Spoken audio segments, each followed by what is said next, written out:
Hi friends, எல்லோரும் எப்படி இருக்கிறீங்க? எல்லோரும் நல்லா இருக்கிறீங்கன்னு நினைக்கிறேன். Welcome back to my channel. இன்றைக்கி நம்ம எள்ளு வச்சு ஒரு எள்ளு மிட்டாய் தான் பண்ண போகிறோம்.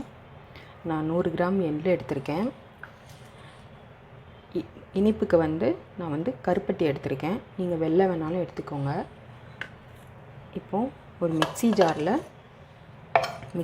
எடுத்துக்கலாம். அந்த மிக்ஸி ஜாரில் இந்த எள்ளை ஃபஸ்ட்டு அரைச்சிட்டு அதுக்கப்புறம் நம்ம வெல்லமாவது கருப்பட்டியாவது ஆட் பண்ண போகிறோம். ஆட் பண்ணி அதையும் ஒரு திருக்கிட்டு குட்டி குட்டி பாலாக உருட்ட போகிறோம்.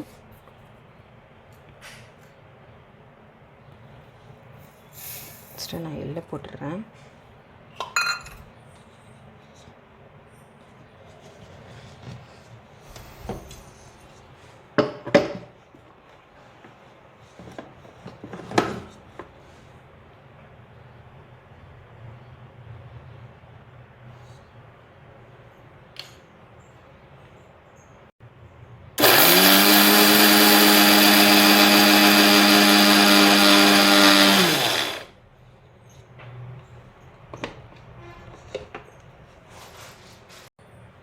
நான் எள்ளு இந்த பதத்துக்கு அரைச்சிருக்கேன். எப்படின்னா அந்த எண்ணெய் வர மாதிரி ஆகும், அந்த பதத்துக்கு அரைச்சிக்கிட்டேன்.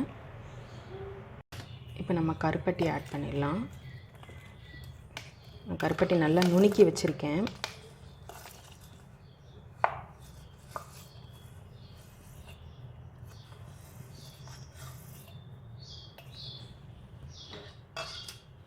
இப்போ கருப்பட்டி ஆட் பண்ணிவிட்டு இன்னும்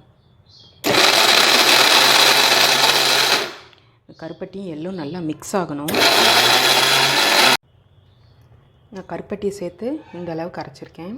அதே நல்லா அப்படி திக்காக இருக்குது. இதை நம்ம இப்போ ஒரு பாத்திரத்தில் போட்டு உருண்டை பிடிச்சிக்கலாம்.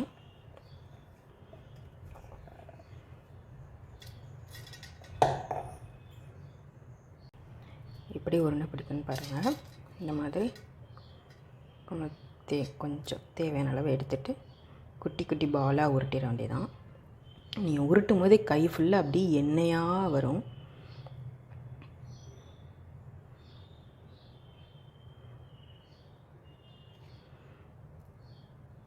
எள்ளு மிட்டாய் இந்த மாதிரி ரெடி பண்ணும்போது நீங்கள் கொஞ்சம் லைட்டாக வெயிலில் வச்சு எடுத்துக்கோங்க.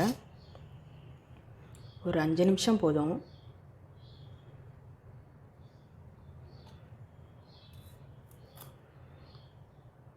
லேடிஸ்க்கு ரொம்ப நல்லது எள்ளு. இந்த மாதிரி அரைச்சி செய்கிறனால குழந்தைங்களும் சாப்பிடுவாங்க. நான் இதை ஃபுல்லாக உருட்டிட்டு உங்களுக்கு காட்டுறேன். நம்மளோட எள்ளு மிட்டாய் ரெடி ஆயிடுச்சு. செஞ்சு பாருங்கள். ரொம்ப ஈஸி தான், ரொம்ப சிம்பிள் தான்.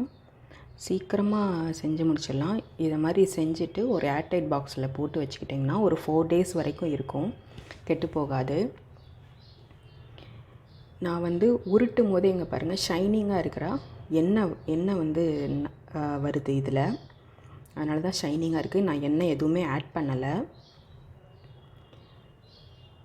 இந்த ரெசிபி செஞ்சு பார்த்துட்டு எப்படி இருக்குன்னு கமெண்ட்ஸில் சொல்லுங்கள். இந்த வீடியோ உங்களுக்கு பிடிச்சிருந்தால் லைக் பண்ணுங்கள், ஷேர் பண்ணுங்கள், மறக்காமல் சப்ஸ்கிரைப் பண்ணிடுங்க. Thank you friends.